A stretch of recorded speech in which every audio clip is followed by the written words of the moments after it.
I'm here. I'm here. All right, hello, and welcome back to Behind the Lines with Gabe and Kev. This is your Week 14 review. The final week of the regular season is over. How you doing, Kev? Good. I'm feeling good. We are beginning the playoff time and it's things are looking good. I know you're And happy, I'm happy, and we're here.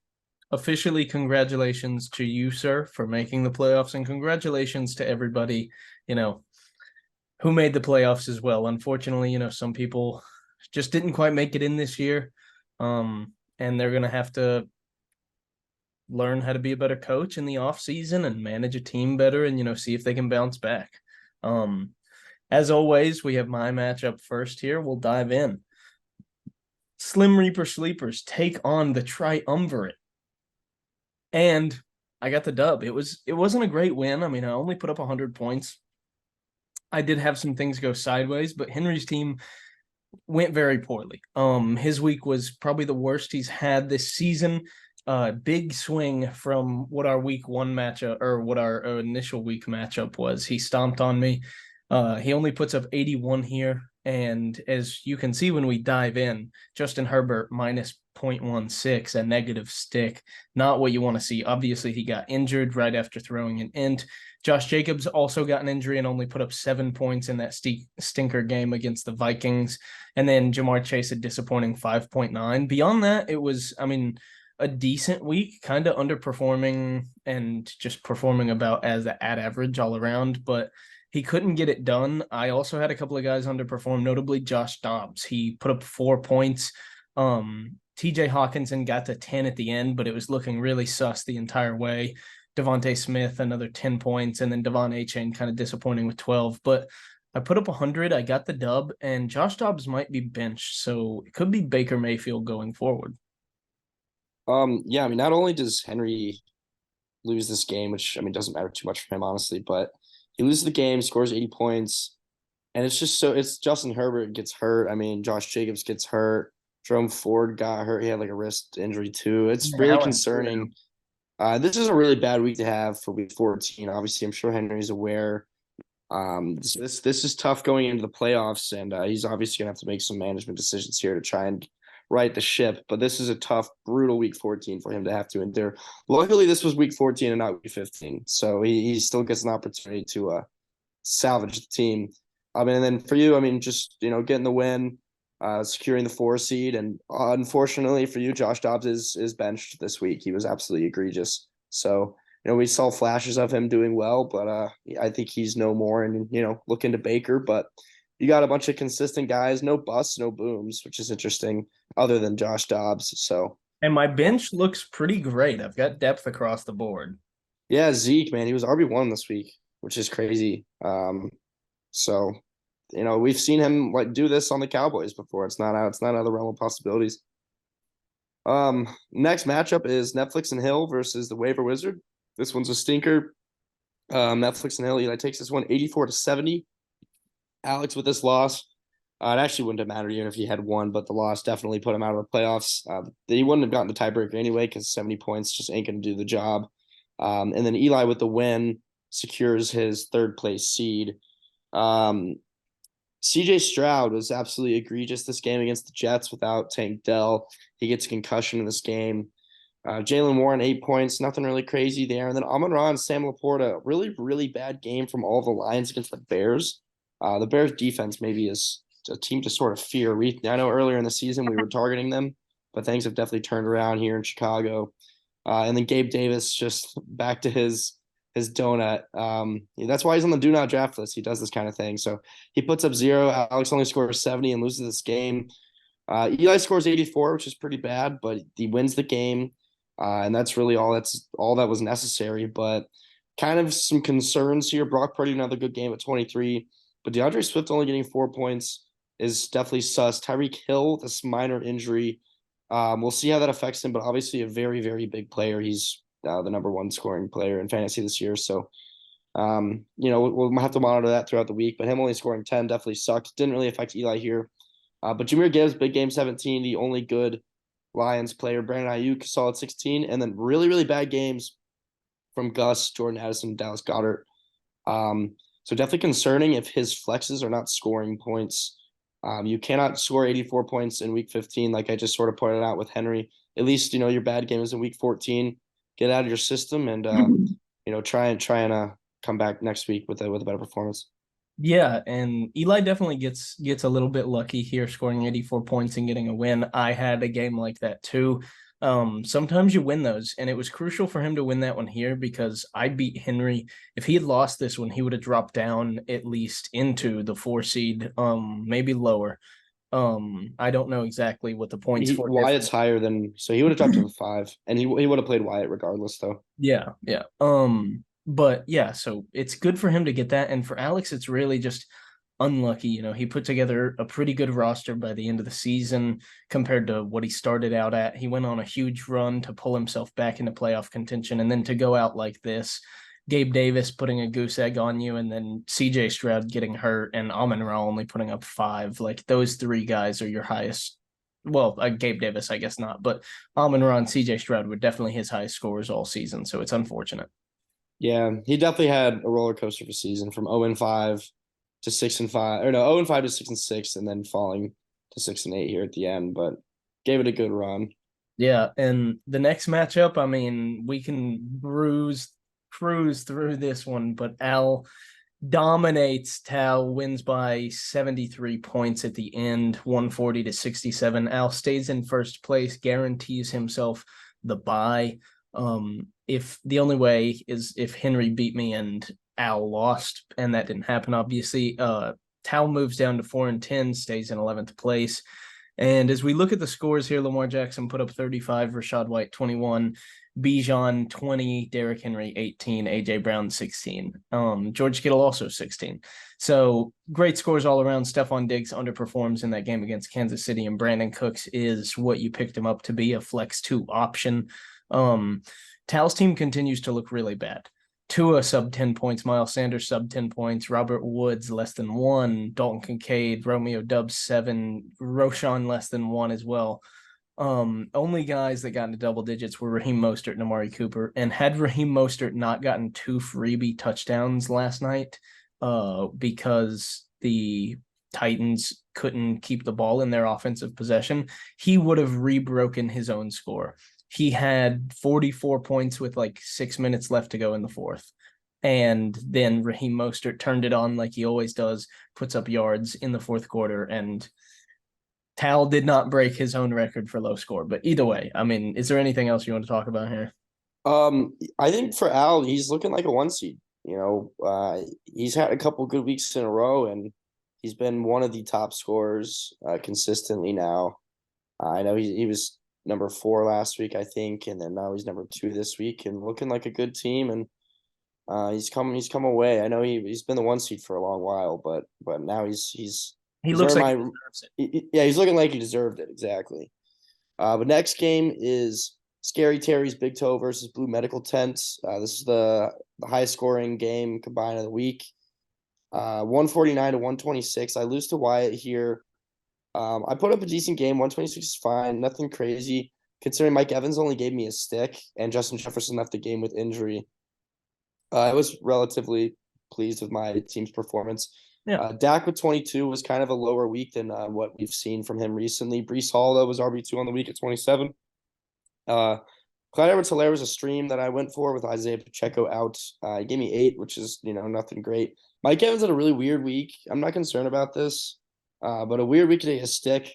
Luckily, it's week 14, and it's not going to affect me, so I'll take it this week rather than week 15. So hopefully he just gets that out of the system. And then Jetta's was really, really depressing. Caught 2 passes like in a row. Josh Dobbs threw him a death ball, a hospital ball, and he literally went to the hospital after the game.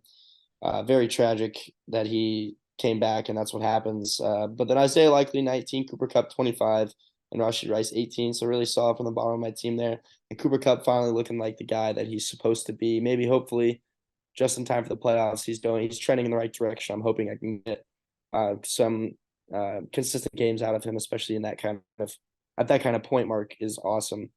But then for Wyatt, a really big game despite a poor game from Jalen Hurts. He only scores 8 points, no touchdown, which is not something that we're used to seeing from Jalen Hurts, who was QB2 on on the year. He is now QB3 behind Dak. But Alvin Kamara, kind of a bad week 13. Javonte Williams, big week at 18. And then DJ Moore and Evan Ingram and Njoku and Garrett Wilson, just all big games. Njoku and Ingram was like really difficult to watch. Two tight ends just combined for over 50 points. I mean, it was really, really bizarre. But, Wyatt's going to take it, obviously. And then Nico Collins gets hurt, which definitely sucks. But a nice game from Wyatt here, 149. I was checking, one of the top scorers in the past few weeks. He's really hot going into the playoffs, and he looks good right now.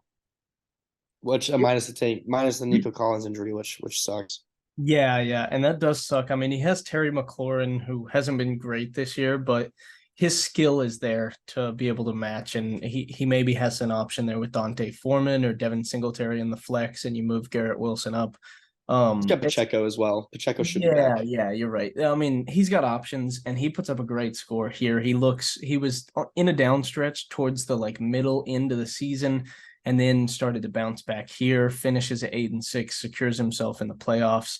And you do too, even with the loss, which is funny enough. But talking about the rosters, yeah, I agree. I don't think Mike Evans is anything to worry about. Obviously, Jetta's the guy you diamond hands for. He's hurt again. Something you're going to have to deal with, but Cooper Kupp looks healthy again. He's performing as you would expect. And Rashee Rice is also kind of coming alive right when you need him. I looked at a couple of charts today on some young players. Rashee Rice's snap percentage has been going exponentially up as the season goes on. It is what you hope to see with rookies.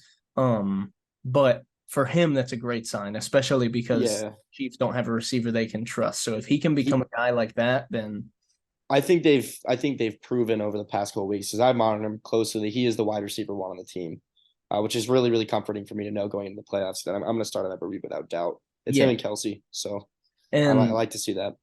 Yeah, and it's a great position for you to be in. The next matchup, Baby Want Milky actually does pull off the win here. He puts up 135, his season high against Noah in the last game. He beats Noah by 20 points. Noah thought he had some hope. Sorry. Noah thought he had some hope going into it. He needed a win and a loss by Alex and a loss by Bennett and to outscore Bennett by 24. He needed a lot and it didn't go his way. Finishes at 6-8. 6-8. He's at 9th. He goes into the Poop Bowl playoffs. And Charlie's team here, finally, he put it all together for once. I mean, Josh Allen, we'll just rattle off near 20. Josh Allen, Austin Eckler, Saquon Barkley, DeAndre Hopkins. And then you have guys like, Odell Beckham Jr. as well, another 20. And then Deontay Johnson, 15. Couple underperformers. Chig, 9 points. That's all you can expect out of him. And Dameon Pierce with 1. But he put up enough. And Noah's team just seemingly got worse and worse. He did face some injuries. He has Brian Robinson on a bye, who is a pretty big player for him, as well as Sam Howell, who has been his quarterback. He decided to stream Jake Browning again, who did better than Trevor Lawrence, and he gave him 25 points, which is all you can ask out of a guy like that. But Noah's team really lacked firepower when it came to the flex positions and, for all intents and purposes, the wide receiver 2 position. And after he made the trade with me, it's clear that he lost some power in wide receiver and he picked up another running back, but it just wasn't enough. Yeah, I'm almost kind of sympathetic for Noah, because if he had beat me last week, I beat him by 1.7. If he beat me, he would have been in the playoffs and I would be out. So those 2 points makes all the difference here on Noah's season, especially me losing this week. I wouldn't have passed him in the standings, even with this loss. So neither would have Alex. So tough for Noah's season to end like this, but he's got a good roster for the Poop Bowl. I don't think he'll have any troubles there. I know he's not too worried about it. Yeah. But our final matchup of this week was Tower of London versus No Longer Tanking. Bennett secures the win to secure a playoff spot, to secure the 6th seed. 124 to 112. He would have been in the playoffs regardless, even with the loss, but he would have been the 7. But I think the biggest concern here is Patrick Mahomes. Really has not been the guy that we wanted him. This team has a lot of problems I think everyone's aware of, and there's a lot of drop balls from this receiving core. They've been really underwhelming. A lot of these young guys, Sky Moore, Kadarius Toney, the list goes on. MVS, how bad they've been. But it has not helped Mahomes' fantasy season in the slightest. And he's kind of been, not the greatest. And he traded me Dak a few weeks ago, who's been tearing up the league since. But Zach Moss, you would hope, has done better with Jonathan Taylor's absence, but he really hasn't filled that role well. He hasn't gotten a touchdown since JT's absence. Christian McCaffrey with a down week this week, obviously nothing to worry about there. Chris Olave only 13, including a touchdown, but massive game from Drake London with 29 points, one of the highest receiving fantasy leaders on the league on the week. I think he was number 2 behind Debo. But a really, really nice week from Drake London. I don't know how much consistency you'll get from him, though. There's a lot of issues in Atlanta, but we'll see. That's a nice sign. And then obviously James Cook with a really huge week as well with the new offensive coordinator. He's really come a long way. So things are looking up there in Buffalo for James Cook as well. So good win here from Bennett. And then for Sam, 112 isn't bad. Huge week from Justin Fields.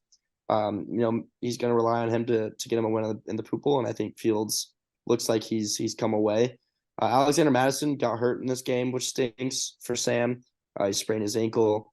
We'll talk about that a little bit, but only 6 points. Aaron Jones did not play, which did not help. And then Waddle needed 26 on Monday to get the win, only gets 14. But Debo has really come alive lately as one of the top receivers, and he could definitely help Sam out here in the poop bowl just by having some of these really explosive 30-point weeks. And then Firemoose 6, Calvin 9. And Cortland Sutton 15. He scores every week. He's been pretty consistent what he's always projected. But this game wasn't really that relevant for Sam anyways. And Bennett was in the playoffs even with the loss. So congrats to Bennett for getting in. He's the 6th seed. Yeah, I mean, pretty standard there. Nothing else to say. Sam can't pull off the spoiler, or at least the almost spoiler is what he was going for. And now we'll take a look at round 1 of the playoffs, fellas. We have NFL Week 15. Here we have my matchup at the top. Me and Wyatt. I am 9-5. Wyatt is 8-6. And the rosters are pretty set, I would say. Currently, Wyatt's projected 6.3 points higher at 127.7, and I am 121.4. And I'm hoping to pull off the upset here.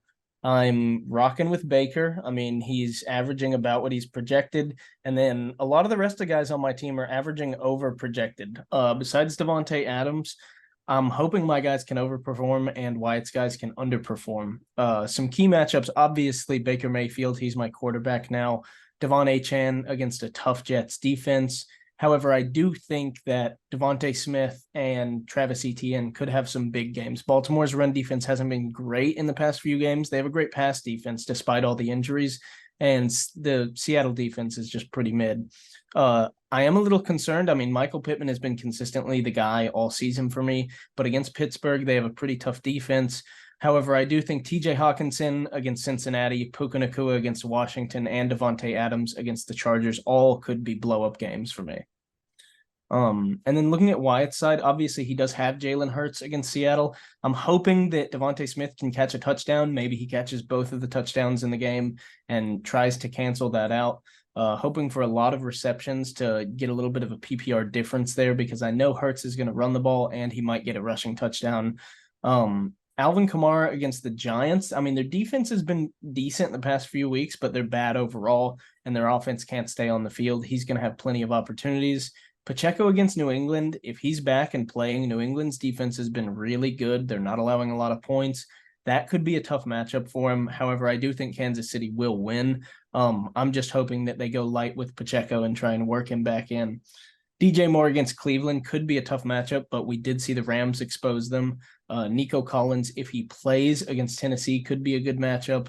Evan Ingram against Baltimore, similar situation to ETN, except Baltimore's pass defense has been pretty good. However, I do think Ingram's going to score his. And Njoku against Chicago could be good for him. He might actually pick that and throw somebody else in the flex. And Garrett Wilson against Miami, we'll see what Zach Wilson can do, this duo right here. However, I don't know what the Jets are going to do. They looked good last week, but the Jets are so bad. I'm not going to expect that to be a regular thing.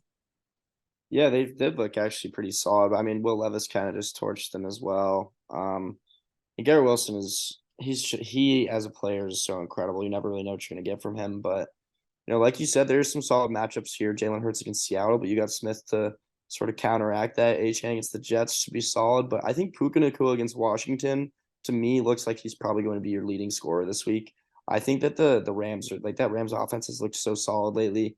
Washington is the worst pass defense like almost in history. It's like almost historical at this point. Oh, yeah. I think Puka and Cup are both going over 20.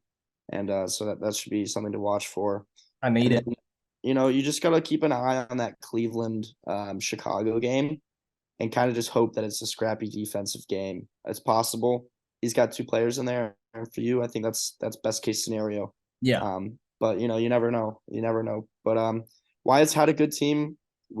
Has a good team. He's been putting up good numbers these past few weeks. So he's got a hot team right now, and I'm excited to see this game. Who's going to get to play Al in week 16? Yeah. Al is awaiting the winner of that matchup. I think this is definitely matchup of the week in terms of playoffs. This is kind of a clash of 2 Titans here, the guy who's been injured all season and still put together a roster, and the guy who's, for the most part, rocked with his roster, aside from a couple of big trades, picking up Kamara and Nico Collins, most notably. Yeah, I'll also monitor the Nico Collins injury. That's obviously going to play a role into Wyatt's week. Oh, yeah. We'll see how he navigates that. But our second game, Netflix and Hill versus Tower of London. The 3 versus 6 seed. Eli projected 120. Bennett projected 118. It's a very close line here. Pretty much a 50-50 split. Both solid teams. Patrick Mahomes against New England is not the greatest of matchups, whereas Brock Purdy against Arizona, good heavens. But at the same time, Christian McCaffrey against Arizona. Oh my heaven. I mean, I don't know what's going to go on there. We saw Kyron go against Arizona, and Christian McCaffrey is clearly the best rushing running back in the league. And I'm like horrified what he's going to do this week. He's projected 25, and I don't even think that's like close to what he could do this game. We've seen him put up 40 before, and I'm scared. That's Eli. insane. Projected 25 is crazy. And dude, I think he goes over that. Arizona's rush defense is so bad. But there are some question marks here with Zach Moss. He hasn't really been as solid since coming back lately. And then Drake London against Carolina. That's a team that you can run the ball on really easily. So we'll see how involved Drake London gets. And then Josh Downs wasn't as great this past week. So maybe get him more involved. And then James Cook against Dallas, a good rush defense, but he was so involved in the pass game last week. Josh Allen can just move the ball like he normally does. We'll see how much involvement James Cook has in that pass game. And then Cole Kmet in that Cleveland game. We talked about that a little bit earlier. For Eli, we just mentioned the Arizona game. For Brock Purdy, DeAndre Swift need a bounce back game. I think the Eagles offense gets going against Seattle, and maybe Swift can get more involved and maybe get in the end zone. Tyreek Hill against the Jets. I know it's a tough matchup, but it's Tyreek Hill. It doesn't matter. It just depends on his health. So that's a really big question mark for Eli. If he doesn't have Tyreek this week, I don't see him winning this game, to be honest with you. He's just such a key component, and someone has to counteract CMC. And if someone's going to do it in this matchup, it's going to be Tyreek Hill. Yeah. And then Brandon Ayuk still in that Arizona game. He's going to need to have a good game. Dallas Goedert bounce back. And then, Jordan Addison, we'll see how he does. I'm a little bit skeptical. We'll see if Jettis plays. And then they now have Nick Mullins at QB, so we'll see how involved he gets and how many deep shots he takes. And then DeMario Douglas against KC. I don't know what to think about the Patriots pass game, to be honest, but I'm excited for this game. 2 scrappy teams. I think this will be a close matchup. I don't see this being very lopsided at all. And both teams have earned the right to be here, and we'll see how it goes. Yeah, I mean, I think it's going to be a close game as well. You got some good matchups in key positions on both sides. You got some tough matchups in key positions on both sides. The projections don't lie. I think that you're right. I think it's going to be pretty close. I'm going to project it. What do you say the spread is? Total plus or minus 8. I'm going to say it's closer. I'm going to say whoever wins by less than 8. That one is only 2. No, I know, but the projections are such. Yeah, that's fair. I would say it's a really close game, 100%. Like there was no one in there. Like a CMC and Tyreek probably cancel out, and unless CMC is the one thing that could break that game open. Yeah. So if Eli needs to be praying that CMC just like only drops 20 against Arizona because he could go nuclear. Oh yeah. But final matchup. Take yours. Yeah, final matchup is mine here. Is Blue this Medical the final? Tent of the playoffs. Oh, yes. for the playoffs. We still have the Poop Bowl games. Yeah, these are the playoff games. But Blue Medical Tent versus Trimverate. The 7 versus 2. I'm projected 129 here. Henry's projected 119 or 119.9. I'm actually projected the highest of all the playoff teams, which is kind of nice to have, but obviously doesn't mean everything. Henry, talk about his team first. obviously just goes down with Justin Herbert injury at a horrible time. This is going to affect Keenan Allen. We'll see to the extent that this affects Keenan Allen with what's the guy's name? Stick? Stick. Easton Stick. Yeah, so he's the new QB there in Los Angeles. We'll see how that affects Keenan. Keenan's questionable right now, but I think that's just it doesn't matter. He seems He's fine. got a heel injury. Okay, I'm not worried about Keenan. I didn't hear much about him, but I am a little worried about him just because of Who's throwing the ball? Yeah, exactly. What's his upside without Herbert? He's still gonna be the top target, of course, and he's still great. But we'll see what his ceiling is. He has Jerome Ford in there, who's still slightly injured as well. I expect he'll play, but Josh Jacobs, I don't think is going to play on Thursday either. So those are two really big guys to not have: Justin Herbert and Josh Jacobs, who have been both great at their position. And then Geno Smith, still questionable. He didn't play last week to a groin injury, but he's got Philly. If he does play, it is not a bad matchup for him. But we've seen him be pretty inconsistent. So we'll see. He tore up Dallas, but then he also got destroyed by the Niners. Now he's got another solid defense. We'll see how it goes. David Montgomery against Denver, also a pretty solid defense. CeeDee Lamb will be good. Jake Ferguson should be good. And then Jamar against Minnesota. I don't know why he's questionable, but I haven't heard much about him either. We can take a quick look. He's had a couple of good games with Jake Browning, or he had one really good game with Jake Browning, also one really bad game. So it's kind of just inconsistent. He had 31 in week 13 and 6 in week 14. So, and then he's listed as as an estimated non-participant on Tuesday's practice report for an ankle injury, but I wouldn't be too worried about it. I don't feel like that's been anything that's been, on the headlines. And then Zay Jones with the spot start with no Josh Jacobs. So he got a lot of targets this past game, but not very many points against a tough defense in Baltimore. Yeah. But for me, Dak against Buffalo, I trust Dak. He's one of the front runners for MVP, and I think he's going to do great things. Breece Hall, so involved in the pass game, no worries. Ty Chandler, I keep getting kind of lucky with my RB2 streams. Alexander Madison sprained his ankle, probably not going to play this week. I have Ty Chandler on the bench, and I'm going to put him right into the RB2 spot. Just keep replacing Jonathan Taylor week by week. I'll take it. Mike Evans against Green Bay, I'll take it. Justin Jefferson, questionable. We know what happened to him. I really hope he plays against the poor Cincinnati defense. But we'll see. I've got Tyler Lockett as a replacement if needed. Trey McBride, if Marquise Brown is hurt, oh my Lord, the targets. And then Cooper Kupp against Washington, I think he's going to go way over 14, which is his projected. And Rashee Rice against New England, not the greatest, but I'm excited. Henry is obviously not at his best spot right now with these injuries, but he's the highest scorer on the season, and he has a great team. We know this. No one's doubting Henry. Most points scored in the season, but his team isn't the healthiest right now, so I'm going to try and take advantage of it. Yeah, and that's what I was actually going to say. Out of all the matchups, I think the most important thing to monitor for this one is health. Clearly, you got 4 guys questionable, 2 who may not be of much concern, Jamar and Keenan. However, Jerome Ford, I don't know the full extent of the injury. I do expect him to play, but he could be limited. I mean, Chicago's defense is bad, and if he shows signs of, potential re-injury and, Cleveland's up by quite a bit, then they might not worry about it. Don't forget Josh Jacobs as well on his bench. Yeah, obviously Josh Jacobs, who's probably not going to play. I'm just counting that out. And then Geno Smith with the groin. The only thing that could swing this back in Henry's favor, obviously, is if Jettas doesn't play and you put Tyler Lockett out there. However, Tyler Lockett does counteract Geno Smith to an extent. So it'll be interesting to see how this one plays out. I think that, obviously you're favored by 10 points at the moment, but depending on the health of these guys, it could come down and be a lot closer. Sure, I expect all those games to be close. And so here we are in the losers bracket, and we do have to explain something. In order to make it work, because there are 5 seeds, we have to set up the losers bracket so that there are actually 3 teams that get to round 1 bye. You essentially have a play-in for the 8th and 9th seed, because they were the 2 best teams. That's the way it'll always work. They were the guys closest to actually making the playoffs. They will then play in a play-in game to the Poop Bowl playoffs. So here we have Noah and Alex, both 6 and 8 teams. The loser will continue and play Sam.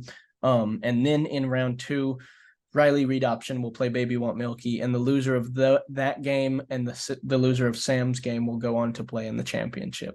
I also just wanted to point out, this is exactly what we did last year too, in case anyone's curious. I know we kind of said there's only 1 bye, that was our mistake.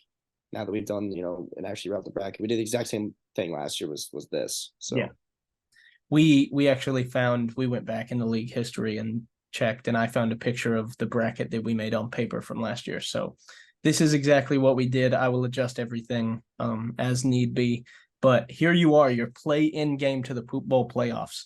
Grumpy Monk Diff versus the Waiver Wizard, 123 to 113. Noah's currently projected as a 10-point favorite, and a big key part of this one here is going to be health for this game too. CJ Stroud, I mean, he is probably going to play, but if for some reason the concussion keeps him out and Alex has to go with Jared Goff, we've seen him be pretty mid in a lot of games this year.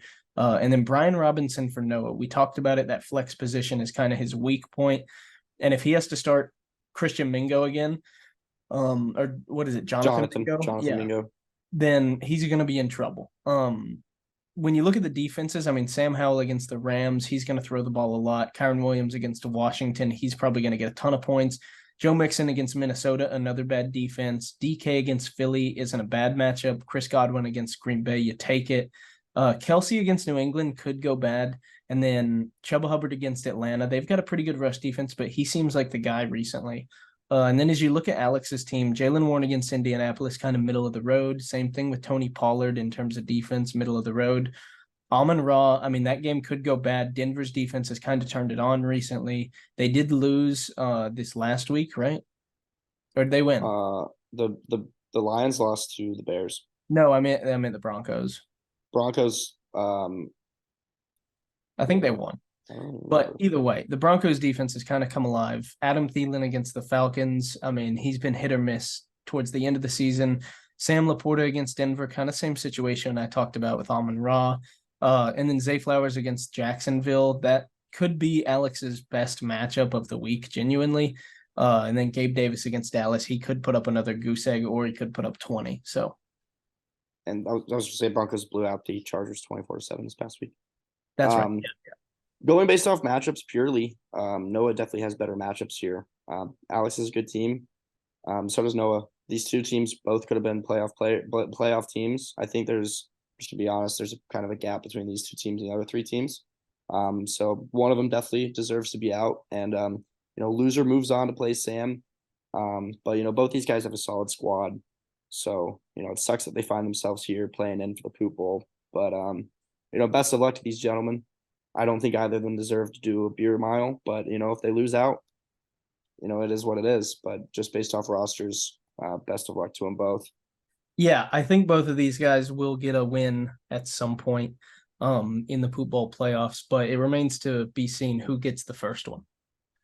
Absolutely. And that about does it for our matchups this week, because that's all we have. But we can dive in here and talk a little bit about the injuries. Do you want to kick us off?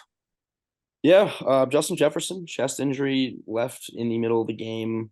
He went to the hospital, and Coach O'Connell was reported that he was optimistic about Jetta's, and he avoided a serious injury, which is good. So questionable to play for week 15. I think at the very least he's back week 16, which hopefully is relevant for me if I even were to win week 15. But there's an update on Jetta's. I would take the next one as well. He didn't go. Justin Herbert fractured his index finger. He's out for the season. He underwent surgery today, and they confirmed he's done for the season. So RIP Justin Herbert. He is the 6th starting QB this season to end his season with an injury. Yeah, and it's been tough, me being one of the guys who has lost, and you as well, who has lost a starting quarterback to a season-ending injury. Obviously, I lost the most time losing Kirk in week 9, but you definitely felt the pain, and Henry's feeling the pain here probably when it matters most. Can't trade, no guys really to acquire in the waiver portal anymore. Something we may look at adjusting in the offseason, but it was tough to watch that happen to him. That's the thing that hurts the worst for Henry too, is just because of timing.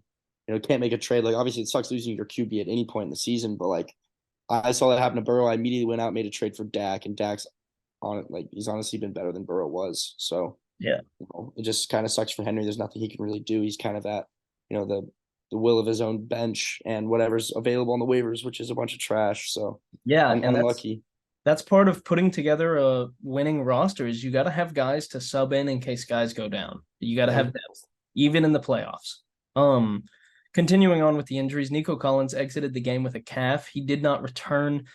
He is questionable to play this week, and I'm unsure of the status on that. Do you know what his progress is? I don't know. I Well, don't think they've released much.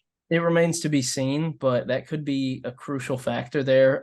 Another crucial guy on Houston, CJ Stroud, he had a concussion, exited the game, did not return. Generally, rookies take concussions worse than, guys have been in the league a few times. And especially with your franchise quarterback, you may want to play safe because you're not really worried about that first concussion, but you're worried about getting another concussion while you have one. That really sets in somewhat of that brain damage, kind of what we saw with Tua last year. And you don't want that to happen. So they may choose to sit him. Next, we have Josh Jacobs, another Henry injury with a knee. He exited the game and did not return towards the end, maybe into the third quarter, start of the fourth. I saw a report that's from a reporter on the sideline that said they watched Jacobs go into the blue medical tent, come out, not be able to put a lot of weight on it, and then whenever he did try to do a light jog, he grabbed at his knee and bent over. And then that's when he went into the locker room. The reporter also, I don't know how he saw this, but he said the knee was super inflamed. So, I mean, he must have been right next to it. Yeah, I mean, I don't know too much about it. I just know he didn't return, and he's playing Thursday night, which is unlucky because usually with an injury like that, it's You have tough a to get full in the week. Thursday game. There's a quicker turnaround. So I think he's probably doubtful to play. Henry already had him on the bench. I think Henry's probably seeing the same reports. But we're on a little bit low on time here, so I'll keep going. Alexander Madison sprained his ankle. They haven't said if it's a high or low ankle sprain. If it's a high ankle sprain, he could probably miss up to 3 or 4 weeks, which would knock him out for the fantasy playoffs. And he is on Sam's team. A low ankle sprain, he could probably maybe play this week, but probably miss a game, which won't matter for Sam if he only misses one game. But yeah, sprained ankle for Alexander Madison. We'll see how that goes throughout the rest of the week. And finally, our final injury is Tutu Atwell concussion. Not super relevant for fantasy, but we'll see how this opens up for Cooper Kupp, Puka Nacua, and Parker Washington. I think is the next guy up on the receiving team against Washington this final week. So Parker that's Washington's a really bad on second. the Jags. I believe it's someone Robinson. Demarcus Robinson. Yeah. Yes. Parker Washington is Christian Kirk's fill-in. But yeah, so that finally sums up all of our injuries. Unless you have anything else. No, that's it. That's it on my end. The only thing here, we don't have a lot of talking points. I mean, really, we just want to kind of recap what we've talked about in terms of playoffs. Al kind of gets to sit around and watch and sees what happens. He's got to hope that nobody on his team gets injured. And then around the league, we've got a lot of health concerns, and that could decide a lot of these matchups, whether guys play or not. And there's nothing really else that I want to talk about. Yeah, same. I mean, I'm ready. I'm excited. I hope everyone is. We're at the most exciting part of the season. Everyone's still in a way. So this is the final week that all 14 people will actually be, or all 12 people will actually be relevant in some sort of facet. So best of luck to everyone, and hopefully you're back for week 15. Yeah. Unless you're Alex or Noah. Hopefully you're not. It's win or go home.